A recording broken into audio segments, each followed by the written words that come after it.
Boa noite. Presidente Jair Bolsonaro menospreza a pandemia do novo coronavírus. Somente no Brasil já foram mais de 160 mil mortes pela doença. Organização Pan-Americana de Saúde afirma que os prejuízos à saúde mental permanecerão mesmo após o fim da pandemia.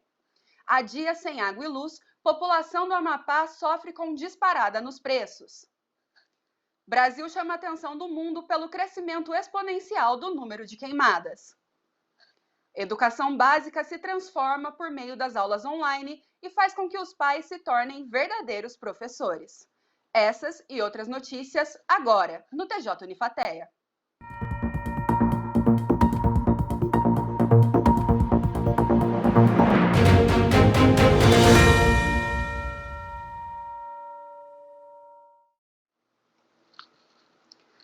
Na última terça-feira, durante a cerimônia da retomada do turismo no Palácio do Planalto, o presidente Jair Bolsonaro menosprezou a pandemia de Covid-19, que somente no Brasil já causou a morte de mais de 162 mil pessoas.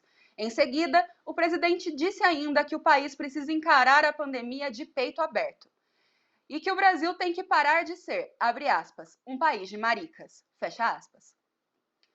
A Organização Pan-Americana de Saúde afirma que mesmo após o término da pandemia do novo coronavírus, os prejuízos à saúde mental da população poderão ser graves. Durante uma pandemia, é esperado que estejamos frequentemente em estado de alerta, preocupados e confusos.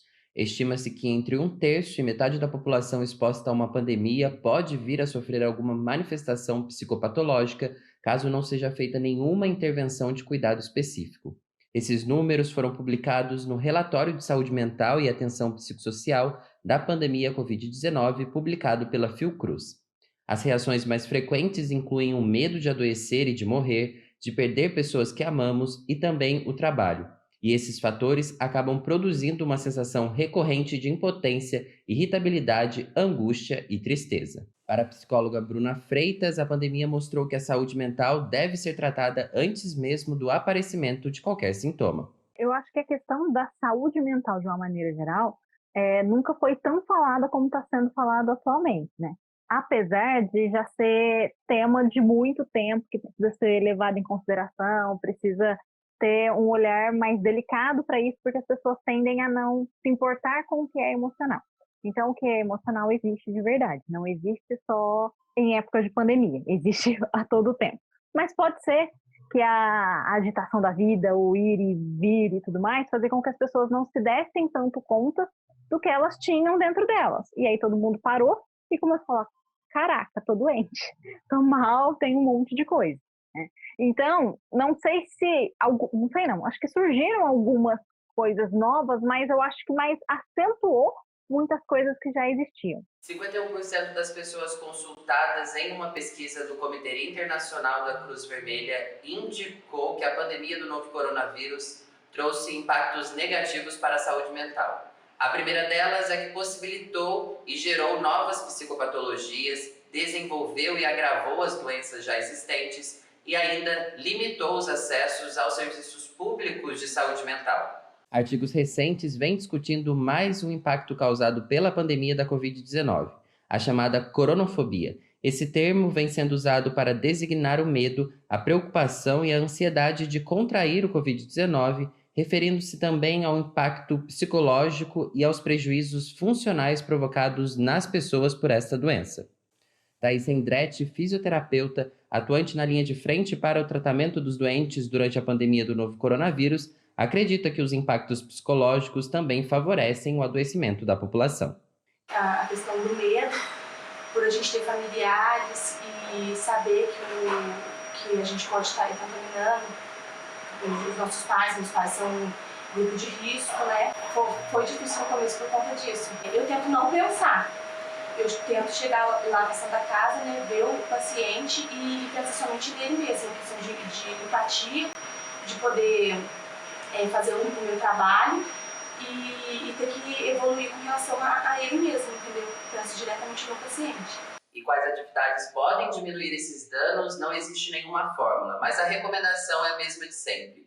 Procure pessoas de confiança para desabafar, Faça sempre atividade física e reconheça seus medos e seus anseios. Só indico aí, né, façam terapia, porque é muito legal, mas outras formas de conhecimento também. Na medida do possível, façam atividade física, estejam com pessoas que vocês gostem, né, porque essas coisas também aumentam serotonina, aumentam todos os neurotransmissores, aí melhoram os neurotransmissores que dão a sensação de bem-estar. Né? Então, acho que fazer coisas que gosta ajuda muito sempre. No Amapá, a crise de abastecimento de energia já completa 11 dias. A Agência Nacional de Energia Elétrica, ANEEL, investiga as causas do apagão. Na capital Macapá, a Delegacia do Consumidor prendeu 3 pessoas por cobrança abusiva do preço da água mineral. Em alguns locais, 1 litro de água estava sendo vendido a R$ 20. As informações com Fábio Vieira. Boa noite, Fábio. Olá, uma boa noite, Angélica. Boa noite a todo mundo que acompanha o TJ Unifateia. Realmente, uma situação delicada e infeliz que vive os moradores do Amapá. Isso porque hoje completa-se aí o 11º dia em que 13 dos 16 municípios que compõem todo o território do Amapá estão sem energia elétrica. A Justiça tinha determinado que até ontem essa normalidade deveria ter voltado, mas isso não aconteceu. A LTME, que é uma das concessionárias que opera e distribui essa energia elétrica por todo o estado, aponta que 80% da capacidade da usina está gerando energia para a população, mas isso acontece que está dando revoltas para a população. Mais de 80 protestos já foram verificados em toda a capital, Macapá e também em todo o território do Amapá. A insegurança da população também foi responsável por adiar as eleições municipais na capital, em Macapá. Essas eleições foram determinadas pelo Tribunal Superior Eleitoral para acontecerem ainda este ano, até o final de dezembro. A investigação, em primeiro momento, apontava que um raio teria atingido o gerador de fornecimento de energia elétrica pelo Estado, mas a Polícia Civil, que também está a par das investigações, aponta que possivelmente uma peça dessa usina teria superaquecido e de algum modo provocado esse incêndio. A LTME, uma das responsáveis pela produção de energia elétrica, afirma que ainda nesse final de semana a energia deve ser normalizada. Eu volto com você, Angélica. O Brasil tem chamado a atenção de todo mundo, mas infelizmente o motivo é o crescimento do número exponencial de suas queimadas. Apenas nos primeiros 9 meses deste ano, as queimadas em todo o país já atingiram mais de 226 mil km², o equivalente a toda a área do Reino Unido. De 4 focos de incêndio ativos no país, um deles é no Pantanal, e a cada 100, 45 são localizados na Amazônia. Até mesmo os biomas com pouca incidência de incêndio queimaram, entre eles Pampas, Caatinga, Mata Atlântica e áreas remotas como os ambientes de montanha.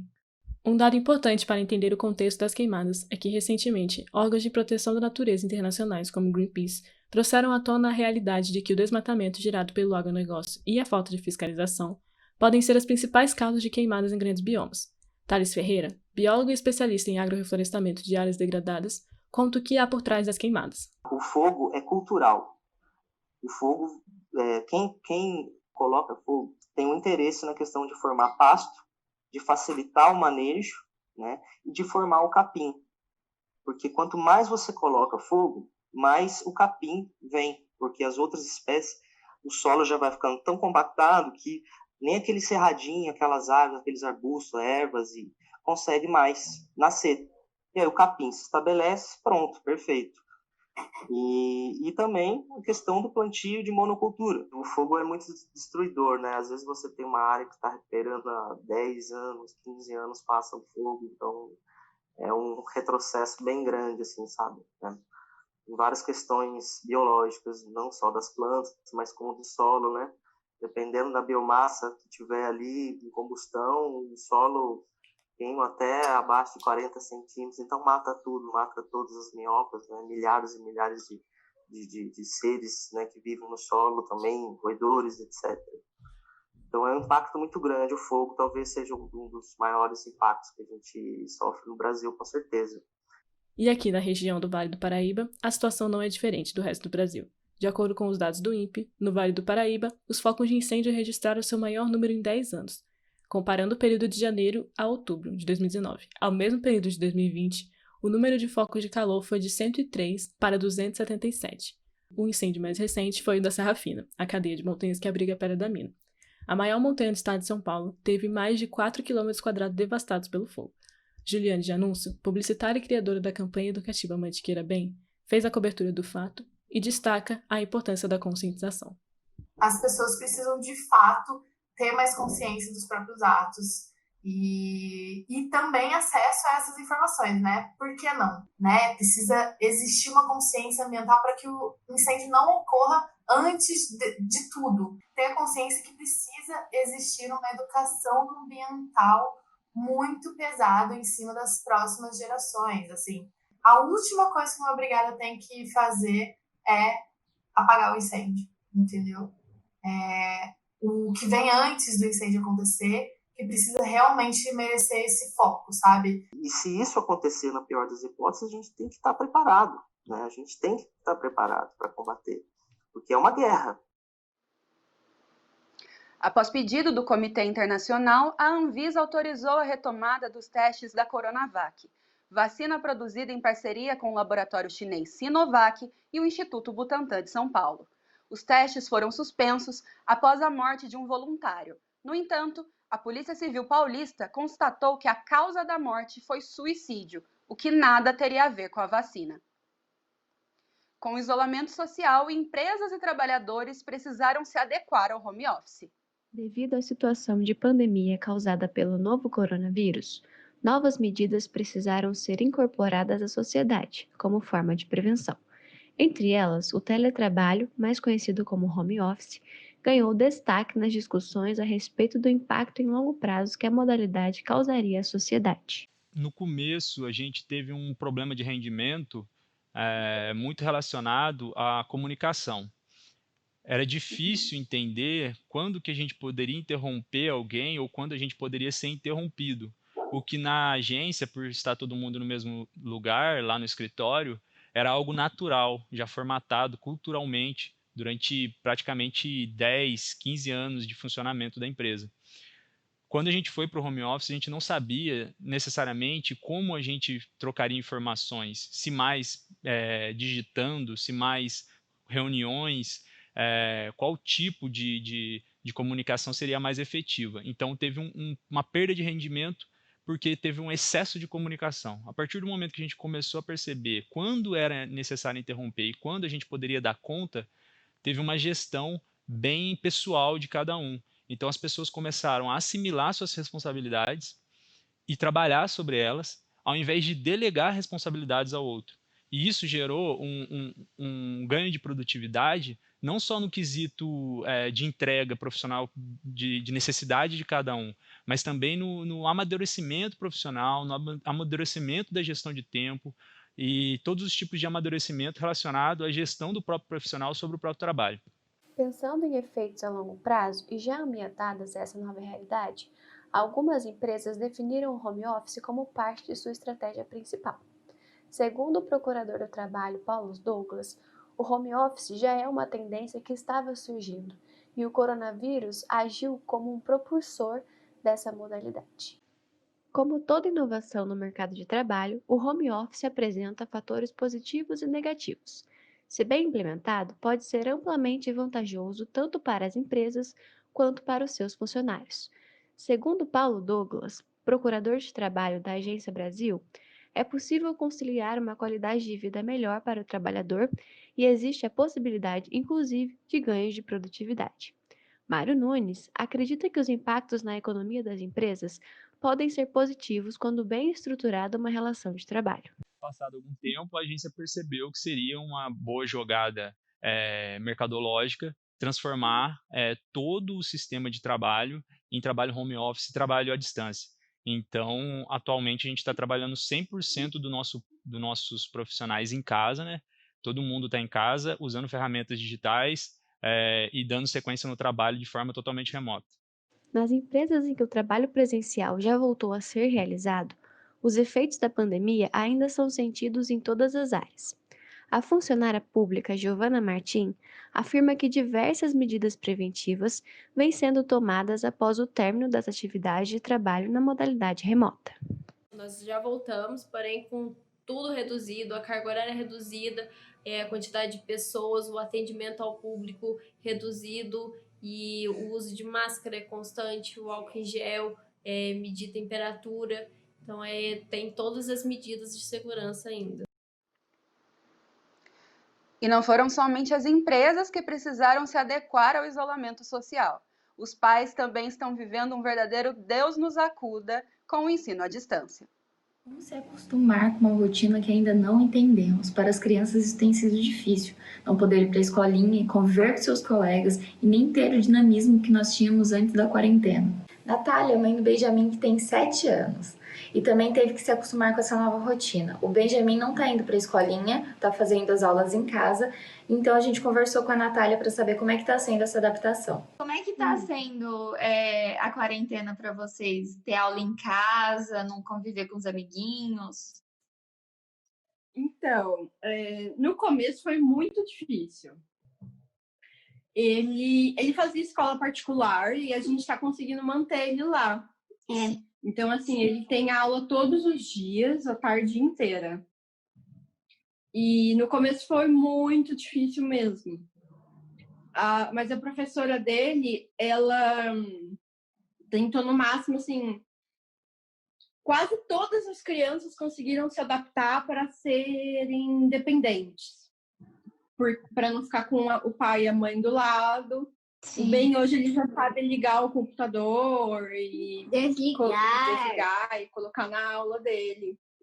Eu queria saber também como você explicou para ele como seria essa fase agora, né? Quando a gente entrou na pandemia, como você chegou a explicar para ele que não daria mais para ele ir na escolinha? Então, você acredita que, assim, ele foi muito bem preparado pela escola e olha a pose dele e pelos programas que ele assistia. Então, assim, a gente usou muito de material de apoio que a escola mandou e que alguns órgãos, acho que do governo, até liberaram algumas cartilhas. Ele se adaptou muito bem. Ele lava máscara, ele lava a mão, ele passa álcool e ele fica de máscara o tempo inteiro, mesmo dentro do carro. Bom, dá pra ver que o Benjamin se adaptou bem a essa nova rotina, né? Diferente de algumas outras crianças. Mas o que a pandemia pode trazer de bom pra gente é a gente se acostumar a ficar mais com a família, perto das pessoas que a gente realmente ama. Tainá Mota para a Unifateia. Após a eleição presidencial nos Estados Unidos, quase 80% dos norte-americanos, incluindo metade dos republicanos, reconhecem o presidente eleito Joe Biden como vencedor, mesmo após denúncia de suposta fraude feita por Donald Trump. No voto popular, Biden recebeu 75,3 milhões de votos, contra pouco mais de 71 milhões recebidos por Trump. Ainda sobre eleições, mas agora aqui no Brasil, a gente volta a falar com o Fábio Vieira, que traz informações a respeito de como ocorrerão as eleições municipais nesse domingo. Boa noite, Fábio, novamente. Olá, Angélica, uma boa noite. Boa noite também a todo mundo que acompanha o TJ Unifateia. É isso mesmo. O primeiro turno das eleições municipais aqui no Brasil acontecem agora nesse domingo, no dia 15, e o segundo turno está marcado para o dia 29 deste mesmo mês. Por conta da Covid-19 e da pandemia, algumas regras foram modificadas. A primeira dela é o uso da biometria, que foi descartado pelo Tribunal Superior Eleitoral, uma vez que o tribunal julgou que o uso da biometria poderia contribuir para a disseminação da Covid-19. É preciso se atentar ao uso de máscara. Quem estiver sem o equipamento de proteção individual não poderá votar. Leve também com você uma caneta que será usada para assinatura no caderno de votação. O álcool em gel será disponibilizado em todos os colégios eleitorais e o uso deve acontecer antes e depois da votação. Também atente-se ao horário de votação. O horário de votação foi estendido neste ano, ele acontece das 7 horas da manhã até as 5 horas da tarde, sendo o horário preferencial reservado para os idosos entre 7 horas da manhã e 10 horas da manhã. Não esqueça também do documento com foto, ou você pode baixar pelo seu celular o aplicativo e-Título para comprovar a titularidade. Mais de 750 mil candidatos disputam o pleito para vereador, vice-prefeito e prefeito, e aproximadamente 148 milhões de brasileiros devem exercer a sua vontade nas urnas eletrônicas neste domingo. Eu volto com você, Angélica. Obrigada, Fábio, pelas informações. E o TJ Unifateia fica por aqui. Uma boa noite.